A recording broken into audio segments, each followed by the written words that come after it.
One of the most incredible plays. Clowney. Teddy Bridgewater. Johnny football. What a hit. Clowney just says, I'll take care of business right here. Things that make you win, that's what he does. One of the marquee quarterbacks in the nation. That's just sick. Stammering around. Now he's running for his life. Touchdown! And hoping a player. I'm coming around the edge, and that's trouble. Well, when you're a fan of the Cleveland Browns, coverage of the draft is sometimes the highlight of your entire football year. So I've been anxiously awaiting Mel Kiper Jr. He's here to talk about his first mock draft of the 2014 season. Carl's applauding. Yeah. We've all been waiting in the studio with bated breath, Mel, because this is a big deal. This is your first look at who's going where. A record 88 underclassmen have declared for this year's draft. The deadline to declare is by the end of today, so we could have more. 3 of them, Mel, highlight your first mock draft, which we're ready to unveil right now. Here's what we're going to do. We're going to go 5 to number 2. We'll build to the drama at number 1. Take us through your 5, 4, 3, and 2 picks, Mel. Start at 5. Jay, at 5 is the Oakland Raiders, and the Oakland Raiders certainly could look quarterback, but you need a wide receiver. You need a big-time threat on the outside, and Sammy Watkins from Clemson is exactly that kind of player. That incredible freshman year, fell back as a sophomore, then reestablished himself this past year. Yards after catch are remarkable. He is an intense runner after he gets his hands on the football. What a player Sammy Watkins is, and what an asset he could be, that Oakland Raider offense. You look at that 4th spot, and I look at quarterback for Cleveland. You have Blake Bortles is a kid out of Central Florida. He's not a finished product, but he has all the physical skills you want. I'd like to see him improve his ball placement, so he probably needs a year to settle in, but he finished strong. He had that great game against Baylor. Cleveland Browns need a quarterback. Bortles certainly would have to be heavily in that discussion. At 3, the Jacksonville Jaguars. You look at Jadeveon Clowney. I mean, you think about a pass rusher in a division with Andrew Luck. They need a quarterback as well, but Clowney, I think, is the best player in this draft. It'll be awful tough to pass up. At 3, I don't think you can if you take him, and you end up with a heck of a player. At number 2, the St. Louis Rams. You think about Clowney's ability to rush the passer. You need a guy to protect the quarterback in St. Louis, and that would be a guy that had a great year at right tackle 2 years ago, left tackle this year, Jake Matthews. He would help out Sam Bradford immensely with the St. Louis Rams along that offensive line. Keep Bradford coming off an injury upright. Jake Matthews figures to have a Pro Bowl career in the NFL and a long career in the NFL. Great bloodlines with the Matthews family. All right, Mel, I'm crossing off names as you're going, and I haven't heard Teddy Bridgewater, and I haven't heard Johnny Manziel. I'm guessing one of the 2 is your number 1. Who does Houston take?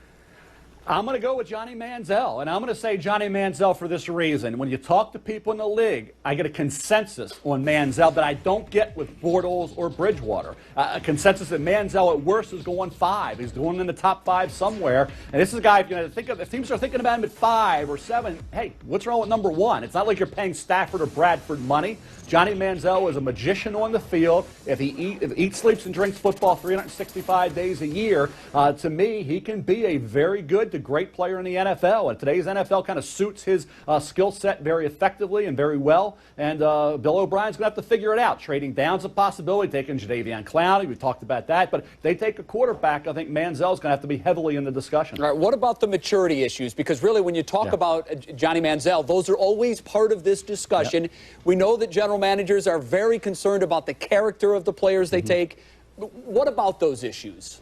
Well, you know, he's a young kid. Obviously, the maturity level, you have to look at that, and you have to interview him, talk to everybody at A&M, talk to everybody that surrounds Johnny Manziel through this process, go back to the issues at the Manning camp, well, on this summer. Bottom line is the combine and those interview sessions and all the research and everything they do in terms of due diligence that GMs do leading up to the draft is going to be important for Johnny Manziel. It's one thing to be a competitor on game day. It's one thing to live the game 365 days a year, take that game home with you. First one in at 5 a.m. in the morning, last one to leave. Will Johnny be the CEO, the effective face of the organization that you need him to be? Those are questions that are going to have to be answered in the next 4 months. If they are answered positively, Jay, I think he certainly could be heavily in the discussion to be the #1 pick overall. And as I said, the worst scenario would be somewhere in the top 5, top 8, because Minnesota's picking at 8, and that's where I have Teddy Bridgewater as a possibility. We'll get to that in a minute. But certainly Johnny Manziel in the discussion for the #1 pick overall. Mel, I can't help but think back to late summer when Manziel faced a slew of cameras at the SEC Media Day. And if someone would say he's coming off the Heisman season, he's not going to have a Heisman season this year, yet his draft stock goes all the way from where it was. There was some wondering whether or not he would be a first-rounder, all the way to number 1. How did that meteoric leap happen?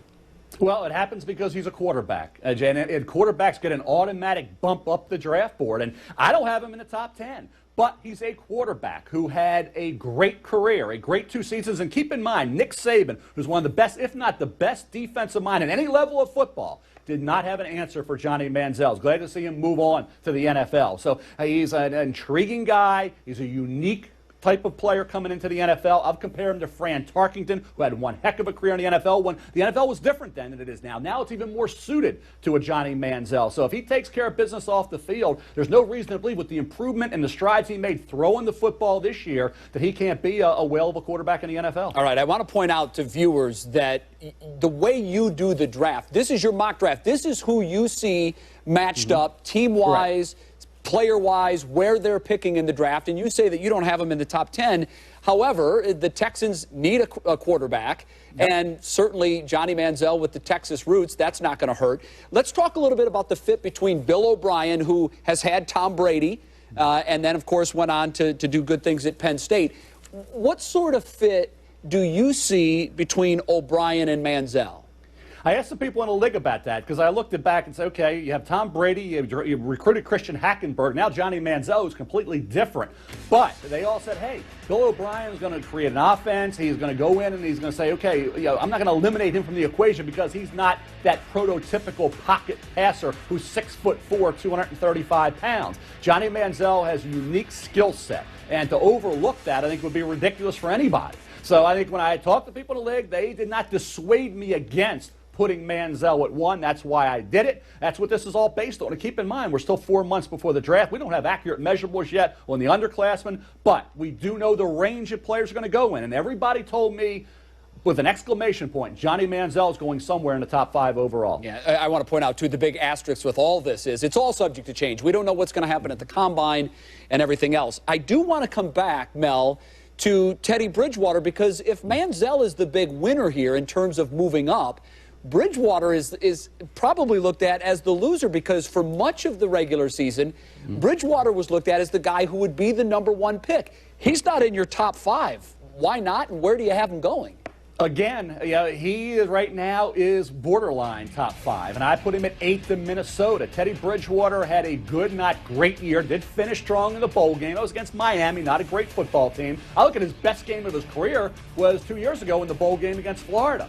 He was phenomenal there. That established himself as the number 2 player on my board, established Bridgewater. He fell back just a bit. I still have him as the number 1 quarterback on my board, but when you talk to people in the league, some have him 2, some have him 3, some have him 1, but the consensus was more Manziel than Bortles and Bridgewater. That's why I went with Manziel over those 2. All right, here's a look at Mel's 6 through 10. Khalil Mack there, the linebacker from Buffalo, a standout player that could easily make a difference at the next level. You see Bridgewater at 8. And Mel, as we look at this, every year there's somebody that you don't have in your initial top 10 that based on what they do at the Combine, they can rocket up into the top 10, sometimes even in the top 5. Who's that guy this year who's not on your top 10 but could end up being there?